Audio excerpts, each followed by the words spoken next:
Hello friend, हम आज बात करेंगे आगे कार्बन और उसके यौगिक। हमारा लेक्चर चल रहा था तो कंटिन्यू करते हैं। कल हमने लास्ट पढ़ा था एस्टिकण अभिक्रिया ना। एस्टिकण अभिक्रिया पढ़ा, उसका थोड़ा रिवाइज करा देते हैं। 1 मिनट आपको क्या पढ़ा था। एस्टिकण अभिक्रिया में जब आप क्या करते हो, एसिटिक अम्ल को मतलब एथेनोइक अम्ल को किसके साथ अभिक्रिया करवाते हो? एथेनॉल के साथ। एथेनॉल के साथ अभिक्रिया करवाते हो तो क्या बनता है? एस्टर। जिससे क्या बनता है? ये है एथेनोइक अम्ल। क्या है? एथेनोइक अम्ल।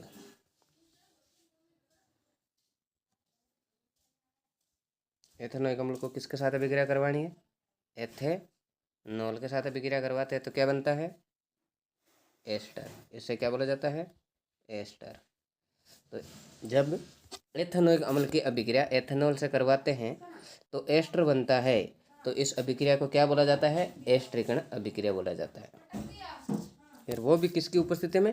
किसी अम्ल की उपस्थिति।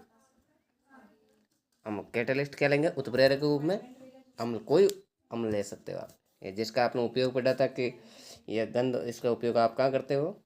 उत्प्रिय स्वाद युक्त जो भी है कारकों को, उसको। वो एस्टर कैसा होता है? गंधयुक्त मृदु होता है। और हम आज बात करेंगे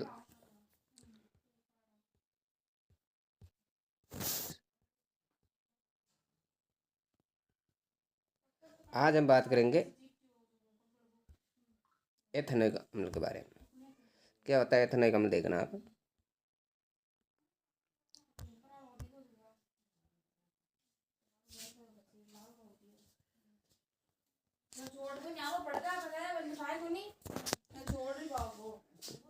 एथेनोइक अम्ल क्या होता है? जिसे हम क्या बोल सकते हैं?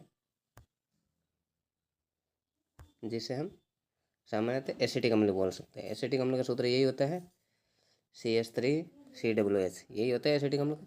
तो इसे आप क्या बोल सकते हो? एसिटिक अम्ल भी बोल सकते हो। किसको? एथेनोइक अम्ल को। आगे एसिटिक अम्ल में 3 से 4% क्या? 3 से 4% विलयन को क्या बोला जाता है? सिरका। सिरका किसमें पाया जाता है? एसिटिक अम्ल में। सिरका किसमें पाया जाता है? एसिटिक अम्ल। यह सिरके में कौन सा एसिड पाया जाता है? एसिटिक अम्ल। अब सिरके का उपयोग आप कहाँ करते हो? अचार में। अचार को लंबे समय तक चलाने के लिए परिरक्षण के रूप में, ताकि अचार खराब नहीं, मतलब ऑक्सीकरण की अभिक्रिया न हो, प्रतिऑक्सीकारक के रूप में, परिरक्षण के रूप में आप क्या मिलाते हो अचार में? सिरका का उपयोग किया जाता है। एसिटिक अम्ल कार्बोक्सिल अम्ल के समूह से संबंधित होता है। एसिटिक अम्ल किनसे संबंधित होता है? कार्बोक्सिल अम्ल। किस प्रकार? देखना आप, इसका मतलब देखना लाइन का आप। ये कोई कार्बोक्सिलिक एसिड है COOH। तो कार्बोक्सिलिक एसिड क्या होते हैं? समूह होते हैं। मेथिल समूह यहाँ कोई, और ये क्या है? कोई कार्बोक्सिलिक समूह। इस प्रकार आगे देखना आप। ये क्या आगे क्या कह रहे हैं कि एसिटिक अम्ल एथेनोइक का गलनांक। एसिटिक अम्ल या एथेनोइक का गलनांक कितना होता है?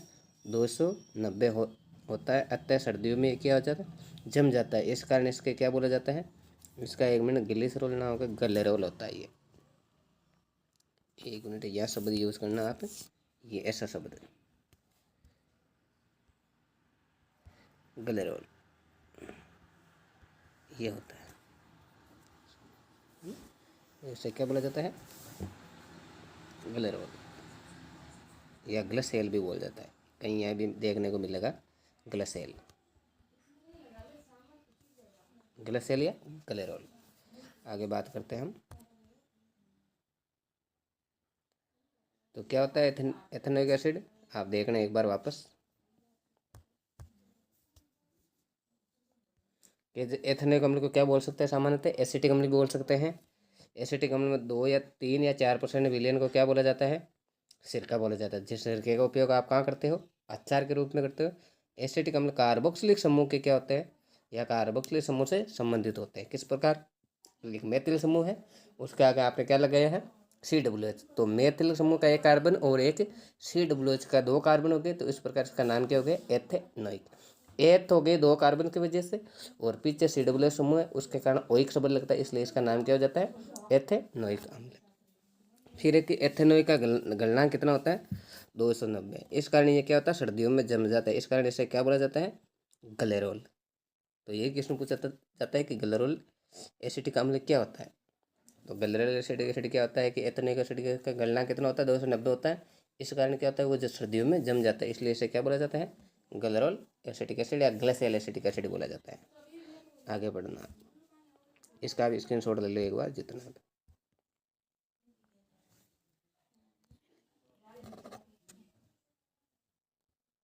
एक मिनट, आप इतने का स्क्रीनशॉट ले लो एक बार।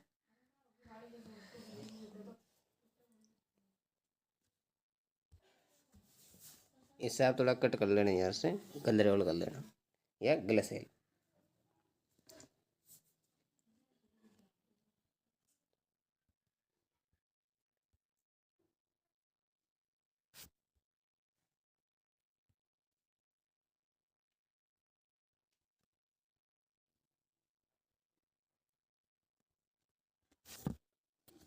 चलते आगे की। आगे है, आज बात करेंगे आगे। आगे है साबुनीकरण। ये साबुनीकरण क्या होता है ना,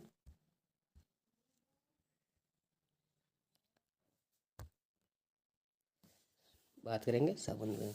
ये एस्टर के वगैरह जब किसके साथ करवाते हो? NaOH से होने पर कार्बोक्सिलेट के सोडियम एवं एथेनॉल बनता है। इसे आप क्या बोलते हो? साबुनीकरण। एस्टर की अभिक्रिया किसके साथ करवानी है? NaOH के साथ होने से कार्बोक्सिलिक एसिड के सोडियम अम्ल एवं एथेनॉल बनता है, तो इससे क्या बोला जाता है? अभिक्रिया को साबुनीकरण। जैसे ये रहा, आपने क्या लाया है? एक एस्टर लिया, एस्टर को किसके साथ अभिक्रिया करवाइए? सार के साथ, किसी NaOH सार के साथ। तो क्या बनता है आपका? सोडियम अम्ल, ये रहा। और इधर देखना आप, और ये क्या है? एथेनॉल। ये तो एक सोडियम लवण साबुन, और ये क्या है? इथेनॉल बनता है। अब कोई सार के साथ अभिक्रिया, जैसे सार के साथ, जैसे ये रही, ये अभी 2026 का क्वेश्चन है, नहीं PYQ पिछले 2024 के लगभग का क्वेश्चन है कि इनके साथ कोई एसिटिक अम्ल या एथेनोइक अम्ल, हाँ एथेनोइक अम्ल के साथ अभिक्रिया पूछी कि सार के साथ अभिक्रिया करवानी थी। एक तो पूछा था एथेनोइक अम्ल था, उसके साथ कोई सार की अभिक्रिया करवानी थी, और एथेनोइक अम्ल की अभिक्रिया करवानी थी एस्ट्रीकरण अभिक्रिया। एस्ट्रीकरण अभिक्रिया तो क्या होगी? जिसमें आपको एथेनॉल से अभिक्रिया करवानी थी।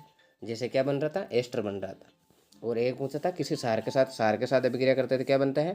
कोई लवण बनता है प्लस जल का निर्माण होता है। आप देखना, ये खनिज अम्लों की बातें, एथेनोइक अम्ल भी सार के साथ अभिक्रिया करके सोडियम लवण एवं एसीटेट बनाते हैं। सोडियम एसीटेट या ये लवण बनाते हैं, उस लवण का नाम क्या है? सोडियम एसीटेट एवं जल का अणु बनता है। मतलब 2025 का क्वेश्चन नहीं है ये, यहाँ से पूछे ना सार के साथ, ये 2025 का क्वेश्चन है।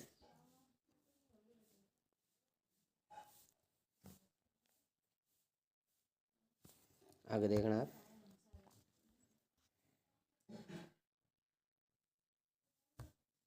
क्या है कि एथेनोइक अम्ल सोडियम कार्बोनेट एवं सोडियम हाइड्रोजन कार्बोनेट के साथ अभिक्रिया।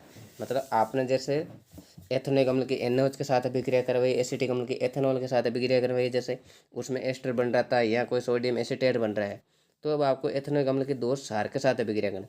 यह कोई अम्ल है, हाँ, तो आपने जैसे दूसरा नंबर चैप्टर है अम्ल सार लवण वाला, उसमें कि अम्ल जब धातु कार्बोनेट या धातु हाइड्रोजन कार्बोनेट के साथ अभिक्रिया करते हैं तो क्या बनाते हैं? लवण जल प्लस CO2 बनाते हैं। ये देखना आप कि कोई धातु है,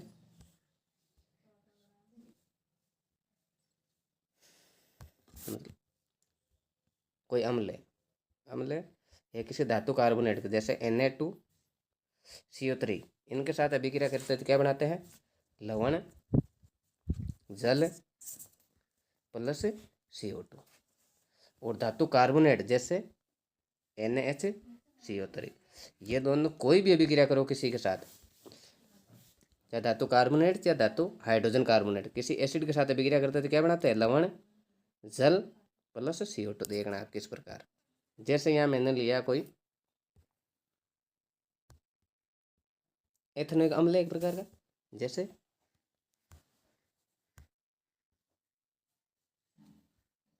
जैसे CH3COOH है। मैं इसकी अभिक्रिया करवा रहा हूँ किसके साथ? सोडियम कार्बोनेट के साथ Na2CO3। तो लवण देखना कौन सा बनेगा?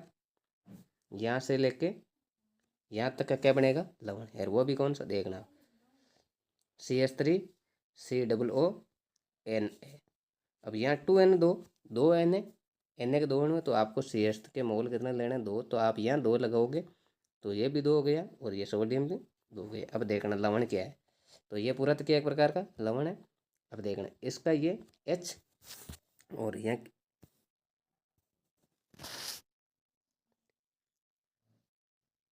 हाँ इसका ये H, तो मतलब यहाँ आगे 2 लगे हैं ना, अपने 2 मोल है, तो H कितना हो गई, यहाँ 2H है और यहाँ CO2 है, क्या है, सॉरी CO3 है।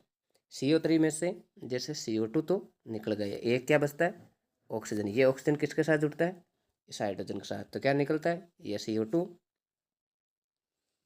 प्लस H2, ये होगी CO2 या H2, तीनों कैसे बन गए, अब देखना। ये तो क्या है, एक प्रकार का लवण, और ये क्या है, जल प्लस ये कौन सी, CO2 गैस का निष्कासन होता है। किस प्रकार देखना, जैसे ये 2 मोल लिए आपने इसके, तो 2 मोल तो आपका ये सोडियम संतुलित हो गए और आगे का ये भी संतुलित हो गए, तो ये 2 मोल लगे इसके। अब सुनना कि यहाँ आपने 2 लगे तो हाइड्रोजन के भी 2 मोल हुए, तो ये जैसे इस CO2 में से एक ऑक्सीजन होता है ना, उसके साथ 2 H जुड़ते हैं, तो ये कौन सा, ये H2। अब यहाँ CO2 ही बचा है, वो CO2 इस गैस के रूप में निकल जाती है, इस प्रकार। तो धातु कार्बोनेट के साथ अभिक्रिया हो गई। अब मैं अभिक्रिया करवा रहा हूँ किसके साथ, धातु हाइड्रोजन कार्बोनेट। 1 मिनट आप इसका स्क्रीनशॉट,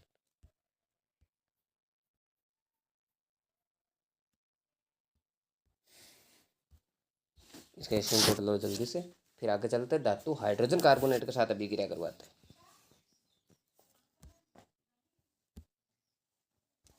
एक मिनट, धातु हाइड्रोजन कार्बोनेट के साथ अभिक्रिया करवाते हैं। धातु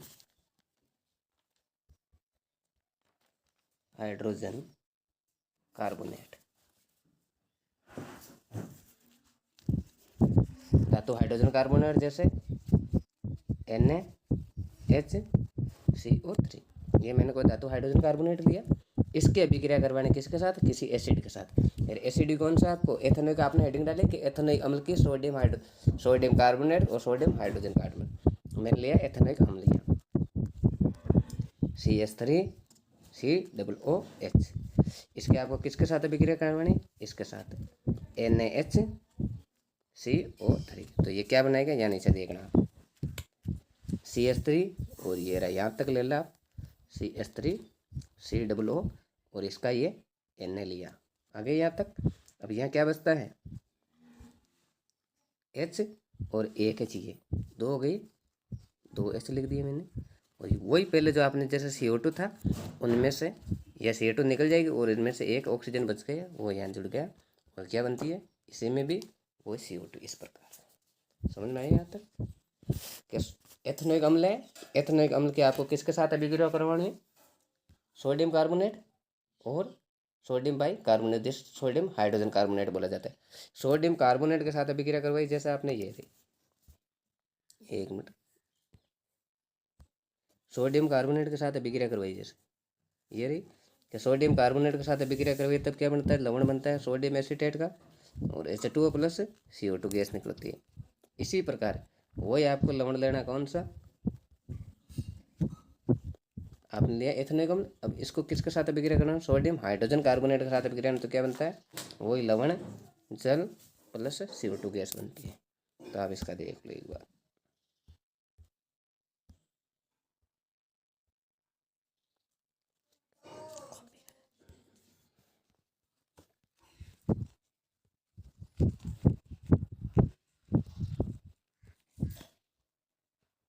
ये आप इसको पढ़ लो एक बार, आपने हेडिंग डाली तो ये रहा, आप पढ़ना क्या है,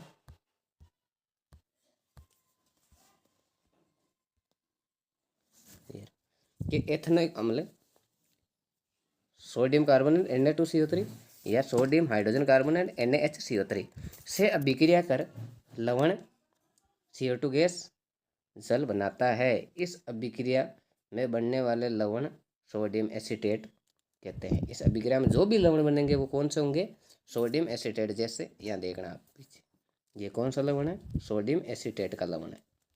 आइए पीछे देखना आप, यहाँ भी जो लवण बना है वो कौन सा है? सोडियम एसीटेट का लवण है। फिर क्या है? तो पहले अभिक्रिया है कि सोडियम हाइड्रोजन कार्बोनेट के साथ अभिक्रिया। तो आपने एसिटिक या एथेनोइक एसिड लिया, CH3COOH लिया, और किसके साथ अभिक्रिया करवाई आपने? यहाँ देखना, ये रहा एथेनोइक अम्ल। इसके साथ किसके साथ अभिक्रिया करवाई आपने? सोडियम कार्बोनेट के साथ। तो क्या बनता है? इधर देखना आप, ये रहा, ये रहा, ये रहा, और ये H रहा। इस प्रकार ये तीन चीजें बनती।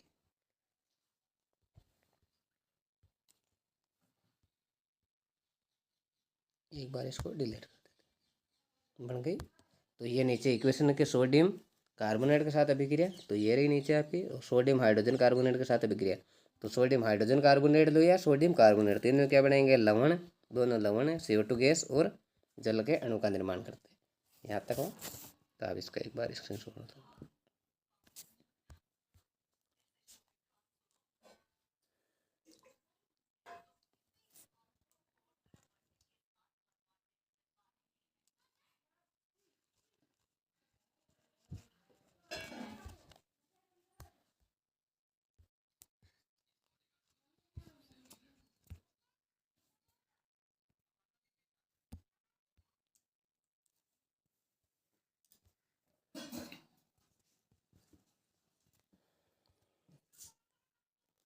ये डाली थी आपने, ये डाली थी आपने हेडिंग जैसे कि एथेनोइक अम्ल की आपको किसके साथ अभिक्रिया करवानी थी?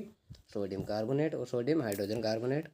तो ये रही ये रही वो दोनों चीज़ें। यहाँ तक ये थे सोडियम कार्बोनेट के लिए, और ये आ गया सोडियम हाइड्रोजन कार्बोनेट के लिए।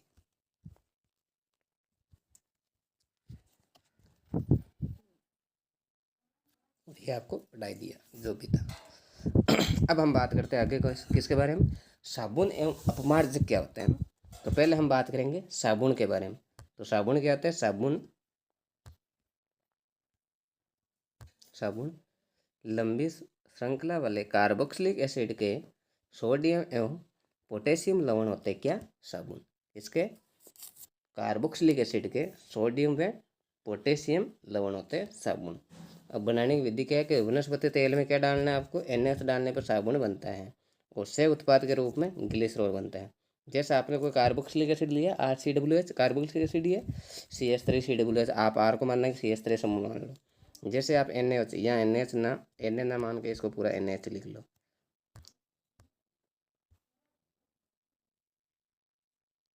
NaOH, आपने कोई NaOH का सार लिया, जैसे आप इसके साथ अभिक्रिया करवाते हैं तो क्या बनता है आपका?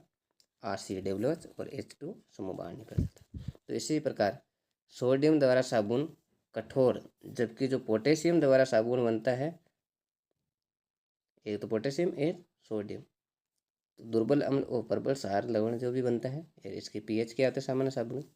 7। और ये क्या होता है? जलीय विलयन में कौन सी बात कार्य करता है? क्योंकि 7 से अधिक होने के कारण किसकी बाती कार्य कर देंगे? क्षार की बाती कार्य करते हैं।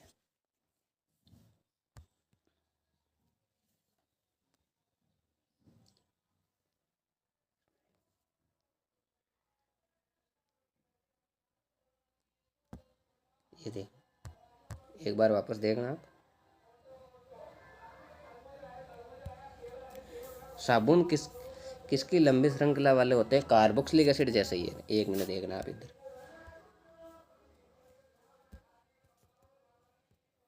जैसे मैंने कोई कार्बोक्सिलिक एसिड लिया, यहाँ कोई कार्बोक्सिलिक एसिड जैसे है, ये रहा RCOOH का मैंने कोई कार्बोक्सिलिक एसिड लिया।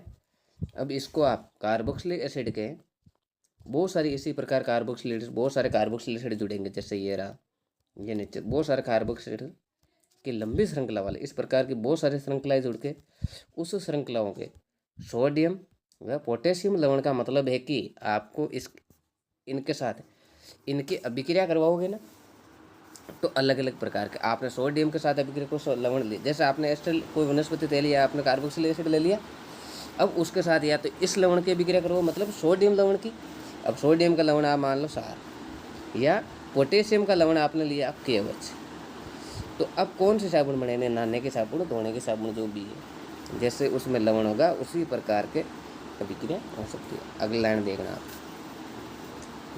जैसे वनस्पति तेल, जैसे आपने कोई वनस्पति तेल आपने या कार्बोक्सिलिक एसिड को लिया, उसकी किसके साथ अभिक्रिया करवाई आपने, किसी क्षार के साथ अभिक्रिया करवाई, किस क्षार के साथ अभिक्रिया, NaOH के साथ अभिक्रिया। आपने कौन सा लवण लिया, यहाँ दो लवण दे रहा है कि सोडियम या पोटेशियम, तो मैंने कौन सा NaOH का लवण लिया है। NaOH का लवण लिया तो क्या बनता है, या RCOONA बनता है, और जो एक साबुन का रूप है, और पीछे जल का अणु निकल जाता है। यहाँ तक आई बात समझ में। अब आगे देखना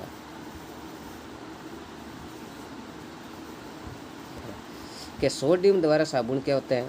आपने सोडियम का लवण लिया नहीं यहाँ, तो सोडियम द्वारा जो भी साबुन बनेगी वो क्या होगी, कठोर, मतलब नहाने के लिए काम में आएगी। जो आपने पोटेशियम साबुन बनाई है वो, ये सोडियम के द्वारा जो साबुन होती है वो कठोर जल, मतलब कठोर इसलिए कि वो नहाने के नहीं, कपड़े धोने के लिए काम आते हैं।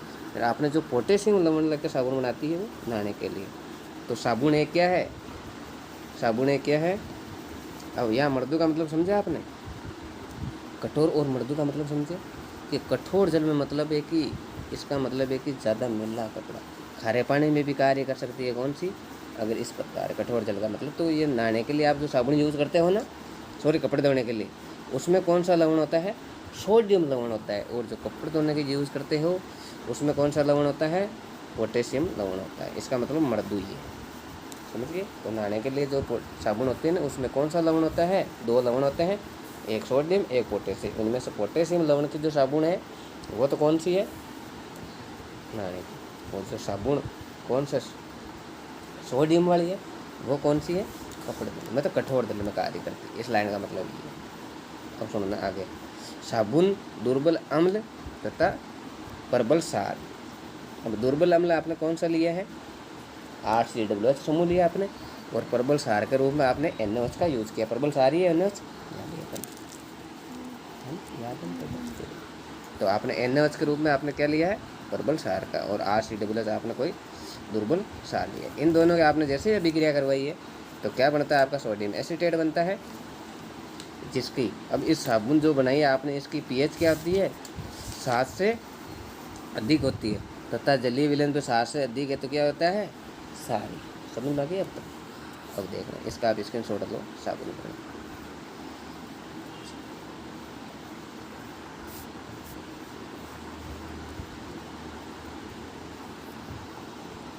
चलते हैं आगे की ओर।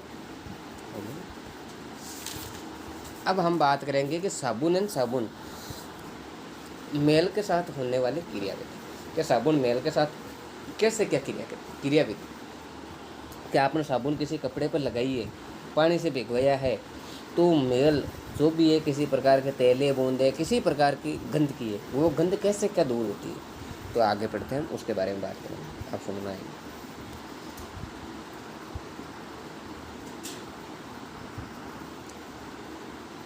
ये क्या कहते हैं, हम जानते हैं कि साबुन के अणु लंबी श्रृंखला वाले कार्बोक्सिलिक अम्लों के क्या होते हैं, कार्बोक्सिलिक अम्लों के सोडियम एवं पोटेशियम लवण होते हैं। अभी पीछे ही पढ़ा है कि साबुन होता है क्या है, कोई कार्बोक्सिलिक अम्ल है लंबी श्रृंखला वाले, उसके सोडियम व पोटेशियम लवण क्या होते हैं। समझे इस लाइन का मतलब, आगे देखना। जैसा आपने कोई कार्बोक्सिलिक एसिड लिया है, यहाँ देखना RCOOH लिया है, सोडियम पोटेशियम लवण का मतलब या तो आपने ये लवण लिया है या आपने ये लवण लिया, दोनों में से कोई एक लवण लिया है। इस लवण का NaOH के साथ अभिक्रिया करवाइए, क्या बनता है आपका RCOONA। तो किसका लवण है ये, कार्बोक्सिलिक एसिड के सोडियम का लवण है। समझे ना, यही लाइन है कि लंबी श्रृंखला वाले कार्बोक्सिलिक एसिड के सोडियम लवण क्या है, ये साबुन, ये कोई लवण बना है आपका। आपने NaOH का कोई लवण डाला है तो आप क्या बनी, ये साबुन बनी, ये रहा। तो फिर देखना, अब साबुन के अणु में कितने भाग होते हैं, 2 भाग होते हैं। साबुन के अणु में कितने भाग होते हैं, 2 भाग होता है। एक होता है एक होता है हाइड्रोफिलिक और एक होता है हाइड्रोफोबिक। जो हाइड्रोफिलिक भाग होता है वो होता है जलरागी, मतलब जल से स्नेह करने वाला, जल से जुड़ेगा। और जो हाइड्रोफोबिक भाग होता है ना, ये जुड़ता है कि कपड़े पे डस्ट या गंदगी कहाँ है, मैला कहाँ कपड़े, तो वह कौन सा भाग जुड़ता है, ये हाइड्रोफोबिक भाग। तो जल से संदेह कौन रखता है, दो भाग होते हैं किसके, साबुन के अणु के दो भाग होते हैं, उसमें एक होता है हाइड्रोफिलिक, एक होता है हाइड्रोफोबिक। जो जल से संदेह मतलब जल की ओर रहता है वो तो रहता है हाइड्रोफिलिक, जिसे बोला जाता है जल रागी, मतलब जल से स्नेह करने वाला भाग कौन सा है, अब सुनो। जबकि दूसरा भाग पूंछ वाला भाग कौन सा होता है, जबकि दूसरा पूंछ भाग होता है जो कार्बोक्सिल अम्लों के लंबी श्रृंखला से निर्मित होते हैं। पूंछ भाग क्या होता है, जल विरागी, जिससे क्या बोला जाता है, हाइड्रोफोबिक भाग। ये कौन सा होता है, हाइड्रोफोबिक, जो जल में अघुलनशील होता है। ये किसमें, मतलब ये जल में, जल से रागी कौन होता है, एक होता है जल रागी, जो अब तो पूंछ वाला भाग है हाइड्रोफोबिक, तो ये क्या होता है, जल में तो अघुलनशील होता है, ये किसके साथ घुलेगा, उस मेल के साथ। और पूंछ भाग होती है उस मेल को चारों ओर से क्या कर लेती है, कवरिंग कर लेती है, परंतु तेल में घुलनशील। अब पूंछ का भाग होता है जल में तो नहीं घुलता है, लेकिन ये कहाँ जाके घुलेगा, उस मेल कहाँ है, कपड़े पे डस्ट जो भी मेल है, तेलीय पदार्थ है, उसके साथ कौन जुड़ेगा, ये पूंछ वाला भाग देखना। मैं वापस समझाऊंगा आपको, एक बार देखना, थोड़ी को पढ़ो एक बार।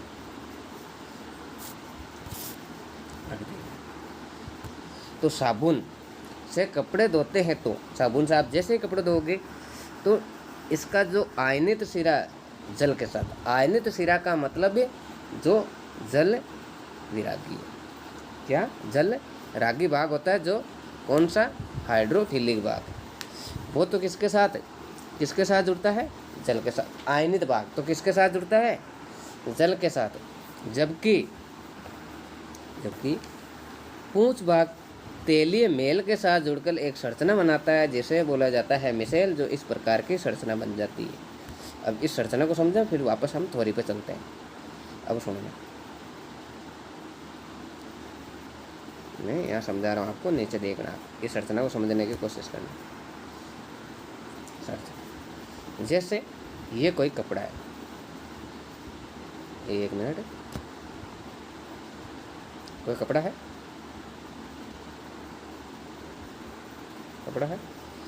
इस पे कोई एक डस्ट लग गई है, ये कोई डस्ट लग गई डस्ट, कोई मैला कपड़ा है यहाँ से, समझ रहे हो।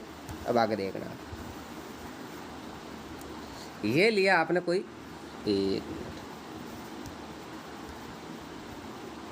ये लिया आपने कोई जल, क्या लिया है, जल लिया, जल ले लिया आपने, जल की बूंद, या अब इसको ऊपर आप क्या कर रहे हो, ये साबुन से क्रिया करवा रहे हो। साबुन और जल दोनों मिल रहे, ये दोनों साबुन और जल है।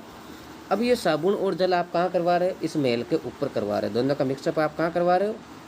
ये कोई मेली चीज़ थी, आपके कपड़े के ऊपर डस्ट थी, कोई मेल था, आपने पानी लगाया पहले ऊपर। अब सुनना एक बार, आप इधर देखो, यहाँ आपने कोई, एक मिनट, साबुन लगाई, इसके ऊपर लगाई साबुन।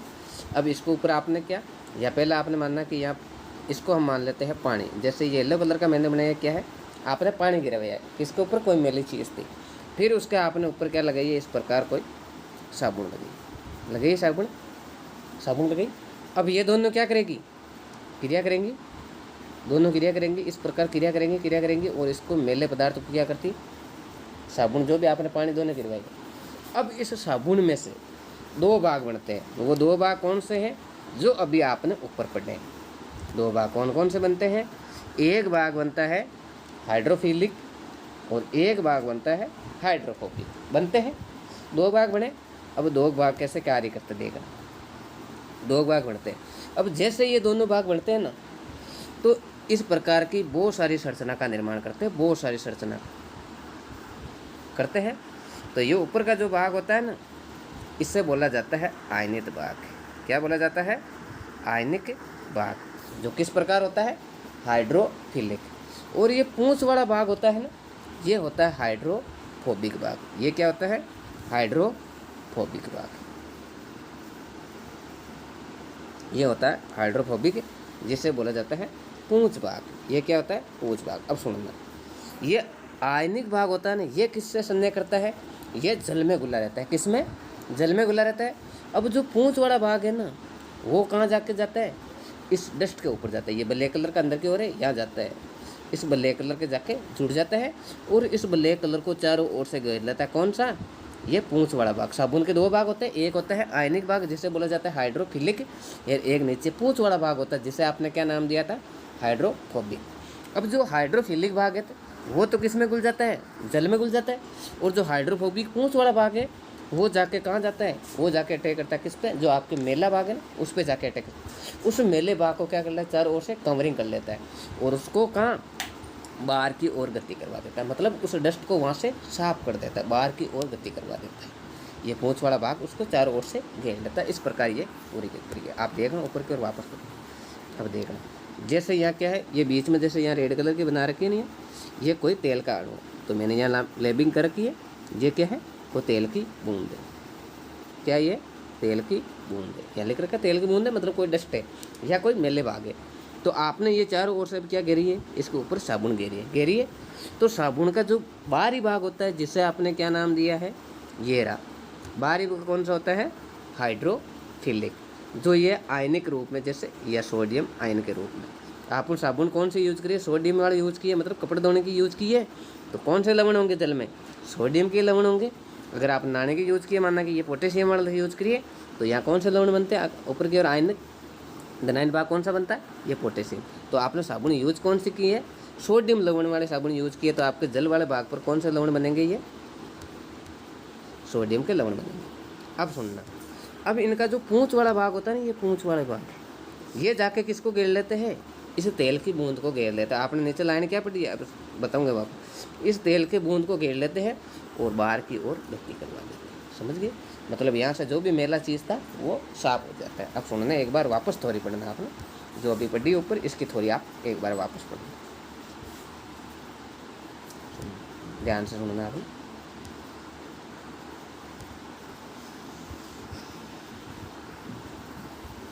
ये एक बार मैं वापस पढ़ा रहा हूँ इसको ना। ये के साबुन के दो अणु होते हैं, अणु के दो भाग होते दो भाग। अब सुनो ना, दो भाग।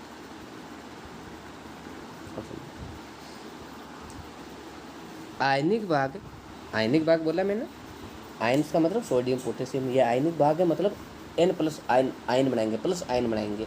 अब आयनिक भाग सोडियम व पोटेशियम आयनों से निर्मित होते हैं। आयनिक भाग किससे निर्मित होते हैं, सोडियम या पोटेशियम। आप दो ही प्रकार से साबुन बना सकते हो, या तो सोडियम लवण के साबुन या पोटेशियम लवण के साबुन। तो क्या आपने दो प्रकार के साबुन यूज करने, या तो सोडियम लवण के साबुन यूज करें या पोटेशियम लवण के साबुन, जो आयनों से, इन दो आयनों से निर्मित होती है, जो कि जल दागी होता है। और एक दूसरा भाग होता है जिसे आपने क्या नाम दिया है, जिसे आपने क्या नाम दिया, पूंछ भाग दिया है, जो कार्बोक्सिल अम्ल के लंबी श्रृंखला से निर्मित होते हैं। अब पूंछ भाग क्या होता है, हाइड्रोफोबिक होता है। जो जल में तो क्या होता है, अघुलनशील। जल में तो कौन घुलनशील है, ये ऊपर का भाग है हाइड्रोफोबिक। ये तो किस में जाके घुलेगा, ये तो संभालता किसको, उस गंदगी को संभालता है, तेल वाली चीज़ को संभालता है। कौन सा, पूंछ वाला भाग। ये तो उसी को जाके संभाला कर, उसी को घेरेगा पूंछ वाला भाग, तो ताकि उसको बाहर डस्ट जो भी मेला भाग है उसको हटाने की कोशिश करेगा। कौन सा, ये हाइड्रोफोबिक भाग, पूंछ वाला भाग। अब नीचे देखना आप, जब साबुन से कपड़े को धोते हम, तो इसका जो आयनित भाग होता है वो तो किसके साथ है, जल के साथ जुड़ता है। आयनित भाग किसके साथ जुड़ेगा, जल के साथ। जबकि जो पूंछ वाला भाग है वो किसको संभालेगा, इस तेल वाले भाग को संभालेगा, इसके साथ जुड़ेगा। अब आयनित भाग जल के साथ जुड़ा और हाइड्रोफोबिक भाग किसके साथ जुड़ा, तेल के साथ। दोनों जुड़े, एक जल के साथ, एक तेल के बूंद के साथ, एक मेल के साथ, एक जल के साथ। साबुन के दो भाग थे, तो एक भाग तो कहाँ जुड़ा, मेल के साथ, एक भाग कहाँ जुड़ा, जल के साथ जुड़ गया। इन दोनों संरचनाओं को जुड़ने को क्या बोला जाता है, क्या बनती है, मिश्र। क्या बनती है, मिश्र। समझ गए। और सुनना एक बार जल्दी से, यहाँ तक आई समझ में। अब आगे देखना, थोड़ा बहुत और है, फिर कल बात करेंगे। और थोड़ा बहुत ये क्रिया कैसे क्या होती है थोड़ा बहुत देख लेते हैं। आप इसका स्क्रीनशॉट ले लो एक बार, फिर मैं डायग्राम का स्क्रीनशॉट दिलवा देता हूँ आपको एक बार। एक मिनट, इसको मैं साफ कर दूँ, जल्दी से स्क्रीनशॉट लो आपको जल्दी से।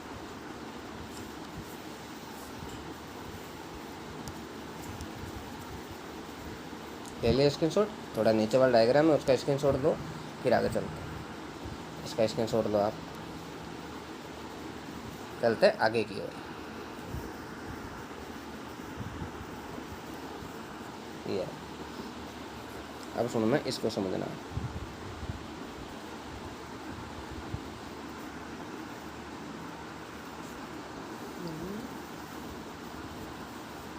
तो थोड़ा कुछ बाकी है जो हम कल करेंगे ना।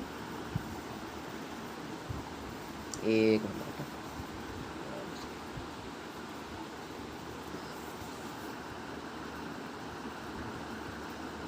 Thanks for watching.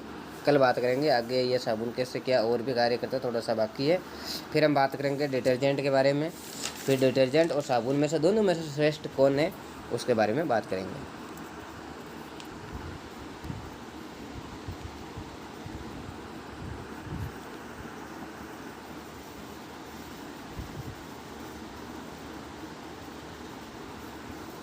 Thank you.